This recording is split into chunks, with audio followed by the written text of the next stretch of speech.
Hey, salut tout le monde, on se retrouve aujourd'hui pour une nouvelle vidéo. Je suis trop contente de revenir sur YouTube. Vraiment, c'est comme retrouver une vieille amie. Je m'y sens vraiment trop à ma place. Cette année, ça a été un peu compliqué, j'ai vraiment déserté, mais parce que j'étais en dernière année de master. Donc pour le coup, j'avais tellement de choses à faire. Je pense qu'il y aurait eu une année de plus, j'aurais abandonné mon master. Le mémoire est écrit, j'ai passé mon dernier oral, les dés sont jetés, j'attends plus que les résultats. J'ai terminé également mon alternance, donc je suis actuellement au chômage. Ce qui veut dire que je vais avoir absolument plein de temps pour filmer des vidéos pour YouTube. J'avoue que je suis un peu contente. Je me suis prévu un petit planning de vidéos pour essayer d'avoir un rythme de une vidéo par semaine, j'espère que je vais tenir. Et pour cette nouvelle année, je suis très contente de vous retrouver pour une vidéo sur Ali Hazelwood. C'est une autrice que j'aime beaucoup, j'avais déjà lu un de ses livres, de Love Hypothesis, quand il y a eu un peu la fame, et j'avais adoré, c'est une de mes romances préférées, vraiment j'adore. Je trouve qu'il n'y a pas de drama à l'intérieur, c'est vraiment une relation qui est hyper saine. J'adore le fait qu'il y ait du fake dating et dès que j'avais fini de Love Hypothesis, je m'étais ruée en magasin pour aller acheter un nouveau livre. Et mon choix s'était porté sur Love Theoretically et depuis il traîne dans ma palle, je ne sais absolument pas pourquoi. Du coup je me suis dit que j'allais le découvrir avec vous. Je ne sais pas vraiment de quoi ça parle, j'adore me lancer dans les livres sans relire les résumés. Il me semble que c'est toujours dans le milieu scientifique parce que c'est un souhait d'Ali Hazelwood. Elle aime que ses livres se passent dans ce milieu là parce que ça permet pour elle de revendiquer vachement de choses, notamment la place des femmes dans ce milieu, comment elles sont traitées, etc.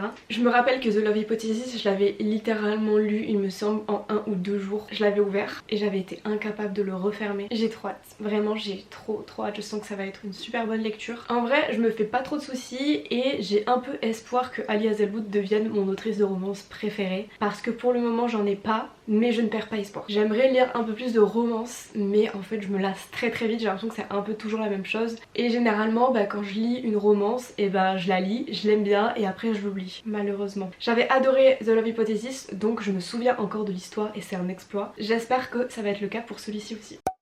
Je voulais absolument vous montrer mes ongles, comme ils sont super beaux. Vraiment je suis amoureuse de ces ongles. Vraiment, ils sont incroyablement beaux. Un de mes objectifs de 2025, c'est de lire environ 100 pages par jour parce que depuis quelques mois maintenant, j'ai du mal à me mettre à la lecture, ce qui est très dommage parce que j'aime toujours autant ça. Je pense que je vais faire ça aujourd'hui. Je vais me créer un petit template dans mon petit carnet pour pouvoir en fait cocher à chaque fois que je lis 100 pages en une journée. Regardez comme il est super beau, mon petit carnet capybara. Il me semble que c'est ma soeur qui me l'a acheté et vraiment je le trouve trop mignon. Et il y en a d'autres dans cette collection et franchement ils sont tous adorable. Du coup c'est dans ce carnet là que je noterai toutes mes résolutions pour 2026 et je suis quasi sûre qu'elles vont toutes se réaliser grâce à ce carnet parce qu'il est trop beau. À l'intérieur pour le moment j'ai mis que mon bingo de 2025. Je suis contente parce que j'ai réussi à cocher pas mal de cases et du coup je voulais écrire à côté un petit peu toutes mes réussites et faire le bilan. Et à l'intérieur du coup j'ai commencé à écrire des petites idées de vidéos etc. Donc voilà, ce carnet il va vraiment m'accompagner tout au long de cette année.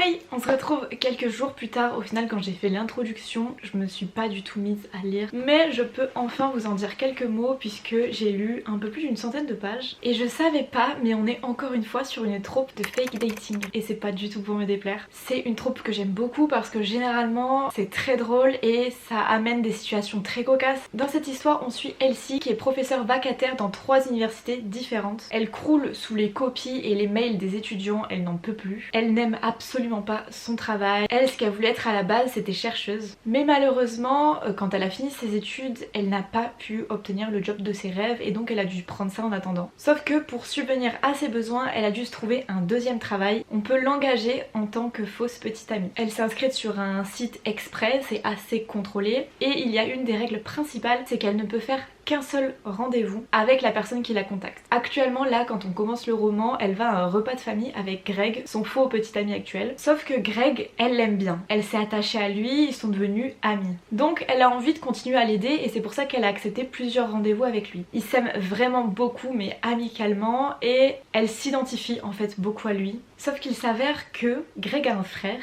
qui s'appelle Jack et ça ne passe pas du tout entre son frère et Elsie. Elsie, elle a l'impression que le frère de Greg la déteste, donc vraiment ils ne peuvent pas se blairer. et je sens, mais vraiment je sens gros comme une montagne, qu'il va se passer quelque chose avec Jack. J'ai le flair. Étant donné que c'est la fausse petite amie de Greg, Jack n'est pas au courant. Lui, il pense que vraiment ils sont ensemble depuis quelques mois, qu'ils filent le parfait amour et surtout, il pense que Elsie est bibliothécaire. Elle s'est inventée toute une vie, toute une couverture pour que vraiment ça soit hyper crédible. Le problème c'est que lui, il lui pose des questions des fois sur le travail de Greg, en mode comment ça se passe le travail de Greg. Et Elsie, forcément, elle ne sait pas quoi répondre parce qu'ils ne sont pas vraiment ensemble. Du coup, elle essaye toujours de se débrouiller, mais lui, il la regarde très souvent comme ça en mode tu caches quelque chose. Un beau jour, Elsie, elle va être appelée parce qu'elle a décroché un entretien pour devenir chercheuse. Elle est trop contente, sauf qu'elle va très vite déchanter quand elle va arriver et qu'elle va voir qui ? Jack. Jack, on le rappelle, qu'il la connaît sous sa fausse identité. Et il pense donc qu'elle a menti sur son CV et qu'en fait elle a pas fait d'études pour avoir ce job de chercheuse.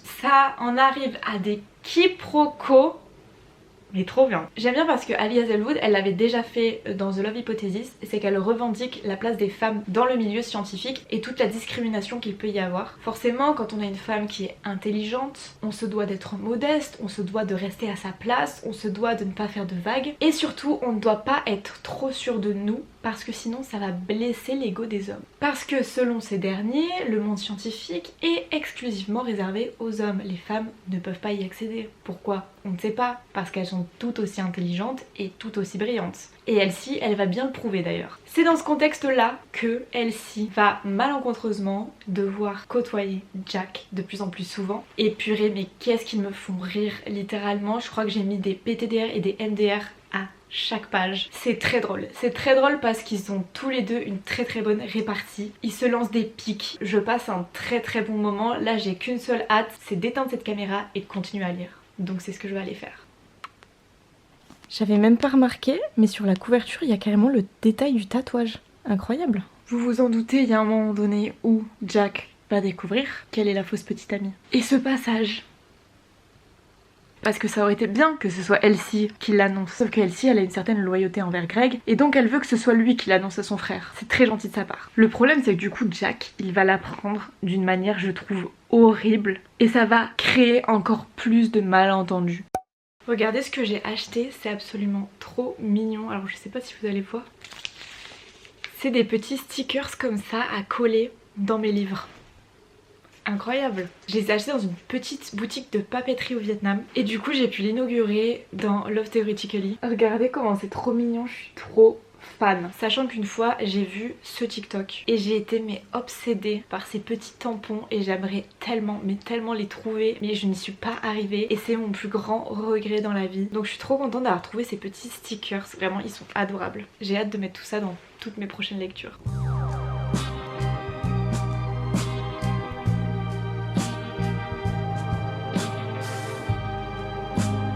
J'adore, mais vraiment j'adore la bienveillance de Jack et le fait qu'il soit aussi à l'écoute de Elsie et de ses besoins et qu'il l'oblige en fait à lui dire ce qu'elle pense. Il l'oblige à lui dire comment elle se sent. Mais c'est tellement un green flag.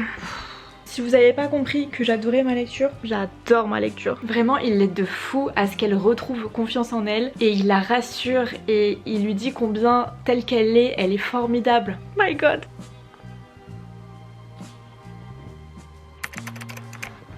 Homme capable. Homme capable.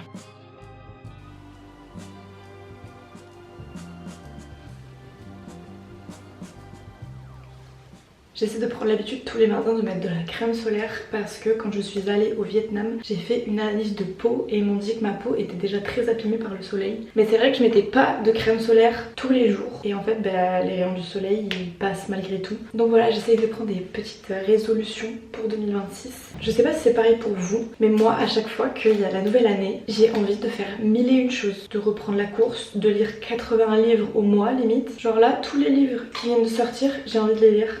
Sauf que c'est pas forcément possible de tout faire. Pour faire mon teint, moi j'ai pris l'habitude de le faire avec la crème Herborian parce que je trouve qu'elle lisse bien le teint. Et en plus de ça, ça fait pas l'effet plâtre que je déteste. Et regardez à quoi elle ressemble. J'ai été obligée de couper parce qu'il en restait dedans mais que j'arrivais pas à le faire sortir. J'ai l'air d'être une psychopathe. Mais j'ai pas envie de gâcher du produit, surtout que ça coûte très cher. En bronzer, je mets le NYX que j'aime beaucoup parce que je le trouve pas trop foncé, il est assez discret. Moi, faut savoir que je suis pas une grande fan de maquillage. J'adore me maquiller, mais je n'aime pas choisir les produits. Je n'aime pas aller à Sephora. J'ai l'impression l'impression d'être un extraterrestre et de pas avoir les codes. Vraiment j'ai l'impression de rien comprendre. Au niveau du blush, je mets celui de Kiko d'une des dernières collections. Je le trouve magnifique, il est un peu irisé comme ça. Je ne serais pas moi si je ne mettais pas d'eyeliner. Si je me loupe, vous allez voir ça en direct. Ce qui est trop frustrant quand on est blonde, je trouve, c'est que j'ai les cils super longs et pourtant on ne les voit pas parce qu'ils sont blonds. Heureusement vraiment que le mascara existe. Au programme aujourd'hui, en vrai, j'ai pas grand chose à faire, mais j'aimerais profiter de ma motivation pour pouvoir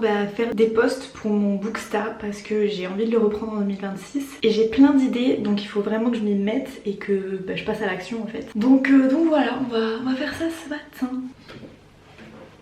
En 2026, c'est un peu comme si c'était un nouveau départ. Du coup, j'ai fait un petit post de présentation qui normalement sera déjà posté, qui parle un petit peu plus de moi. J'adore, je trouve ça trop mimi et ça vous permet un petit peu d'apprendre à me connaître. Donc voilà, avec un petit peu toutes mes passions dans la vie, le voyage, les fleurs, prendre des photos, lire bien sûr. Mes livres préférés. Vous, normalement, vous les connaissez déjà parce que j'en parle très souvent sur ma chaîne. Ma chaîne YouTube bien évidemment parce que les personnes qui me suivent sur Instagram me suivent pas forcément ici. J'ai aussi fait ma book palette, j'adore cette trend, je la trouve trop mimi. Et là je suis en train de travailler pour mon compte principal un petit récap de mon année 2025. Le fait que j'ai fini les études, mon voyage en sac à dos. Et d'ailleurs ça me fait penser que je vous ai pas présenté mon petit vision board de l'année 2026. Alors je l'ai fait il y a vraiment 3 mois, donc il y a pas mal de choses finalement qui ont déjà changé. Je l'ai fait avant mon voyage en Asie et vu que j'ai fini les études ça me paraissait important en fait de le faire et de me donner des nouveaux objectifs pour cette nouvelle année. Sauf qu'il faudrait que j'en fasse un autre parce que celui-là ça va plutôt être côté professionnel et pas côté passion, livre, etc. Alors ici du coup il va y avoir une activité dont j'ai pas trop parlé ici sur YouTube, c'est que je suis modèle. Du coup forcément ça serait de continuer là-dedans et de continuer à faire des petits défilés. M'acheter des fleurs, très important, ça me tient très à cœur. J'aimerais aussi pouvoir avoir mon propre appartement, mais ça je pense que c'est un peu trop ambitieux pour quelqu'un qui actuellement n'a pas de travail. Prendre des photos parce que j'adore romantiser ma vie, voir les copines. Et j'aimerais bien avec ma meilleure amie ouvrir un podcast, faire des petites soirées, aller acheter des vinyles ou des livres. Je suis trop contente parce que j'ai vraiment bien avancé dans Love Theoretically. Franchement ça se lit aussi bien que de Love Hypothesis. Du coup je suis ravie. J'adore l'écriture d'Ali Hazelwood. Je trouve que c'est hyper addictif. Je me suis même pas rendu compte hier que j'avais lu la moitié du livre. Vraiment c'est incroyable, j'adore, je suis trop fan. Jack c'est tellement un green flag. Moi je suis amoureuse, c'est pas possible. J'ai envie d'avoir mon Jack dans la vraie vie. Ok, je vous retrouve, je viens de le finir. C'était incroyable, c'était trop bien, je suis trop contente. Je l'ai lu en 2 jours, exactement comme le premier que j'ai lu d'Ali Hazelwood. C'était mais tellement bien.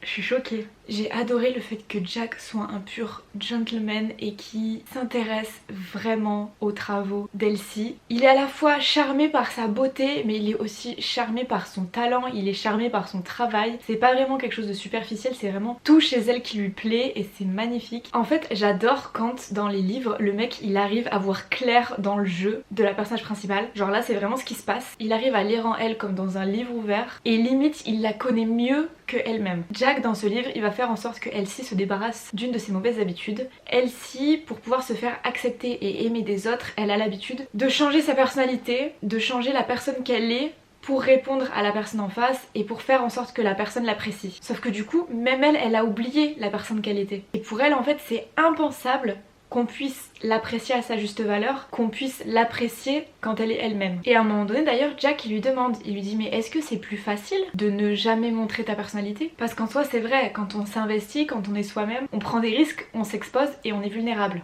Et Elsie c'est quelque chose qu'elle ne supporte pas, elle refuse d'être vulnérable. Et il y a un passage que j'ai annoté où elle dit c'est audacieux de ta part de penser que mon vrai moi est mon meilleur atout. Et lui il répond, il dit c'est dommage pour toi que tu n'en sois pas convaincu. À un moment donné Jack il fait un monologue pour lui dire à quel point il la trouve belle, à quel point il la trouve incroyable, qu'il est vraiment admiratif de son travail et c'est mais magnifique et ça dure 2 pages, 2 pages et ça aurait pu durer mais vraiment 1000 pages que je les aurais lues avec plaisir et avec des étoiles dans les yeux. Et vraiment mais j'aime trop lire, mais vraiment j'aime trop lire. Enfin on le sait, tout le monde est au courant parce que littéralement vous êtes ici pour ça, parce que vous aimez lire, mais en fait je suis trop heureuse de tout ce que la lecture me procure comme émotion, comme sentiment. Je m'attache à des gens qui n'existent pas et c'est ok. Vraiment ça développe mon empathie, ça me donne envie de me surpasser. Ça me donne envie de tomber amoureuse aussi, malheureusement. Moi j'avais envie de la vivre, leur histoire d'amour, d'avoir autant de bienveillance. J'ai absolument adoré la manière dont ils vont apprendre à se connaître, dont ils vont se dévoiler au fil des pages. Ils vont se dire à un moment donné qu'ils se plaisent, et moi c'était un moment donné où je ne m'y attendais pas, mais ça m'a mis des papillons dans le ventre. C'était trop bien. Vraiment, Jack c'est un green flag. Il sait que c'est un homme blanc cis à qui tout lui sourit. Que ce soit dans la vie de tous les jours ou dans le milieu scientifique, bah, les portes forcément lui sont ouvertes plus facilement parce que c'est un homme. Et dans le bouquin, il ne nie pas ces faits-là. Il en est conscient. Et le fait qu'il ne nie pas qu'il en soit conscient, mais c'est tellement un grand pas en avant. Et il va mais se démener pour ouvrir les yeux aussi à Elsie, notamment par rapport à son mentor, etc., qui exerce une emprise sur elle. Je me suis laissée porter par les personnages, je me suis laissée porter par l'histoire, et sans que je m'en rende compte, je tournais déjà les dernières pages. Je pense que c'est mes moments préférés comme ça, quand on se rend même pas compte qu'on est en train de lire et limite on est en train de regarder un film. J'aimerais beaucoup voir les livres d'Ali Hazelwood en film. Je sais qu'il y a The Love Hypothesis qui est en cours de tournage et j'ai tellement hâte, ça va être trop bien. Je suis sûre que ça va être trop bien, d'ailleurs c'est avec Lily Reinhardt que j'aime beaucoup. Waouh!